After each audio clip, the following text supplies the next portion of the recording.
ও, এখানে দাঁড়ায় আছেন? শুনেন, আমি আমার বাপের বাড়ি যাইতাছি। এটা তুমি কি কইতেছো?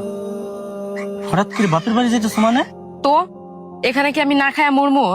আপনার মতো বেকার মানুষের সাথে থাইকা আমি আমার জীবনটা নষ্ট করতে পারবো না। না, এইভাবে কইও না। তুমি যদি আমারে ছেড়ে যাও, আমি কারে নিয়ে বাঁচবো? তুমি যদি চলে যাও, আমি মইরা যাম। তাহলে যান না, মইরা যান। এই সংসারে আর না, আমি আমার বাপের বাড়ি যাই। সরেন।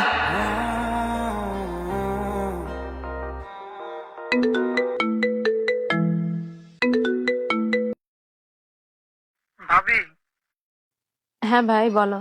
তুমি তো আমাকে ছেড়ে চলে গেলা, আর এদিকে দেখো আমার ভাই এই দুনিয়া ছেড়ে চলে গেল, এই দুনিয়া ছেড়ে চলে গেল, এই দুনিয়া ছেড়ে চলে গেল, এই দুনিয়া ছেড়ে চলে গেল, এই দুনিয়া ছেড়ে চলে গেল।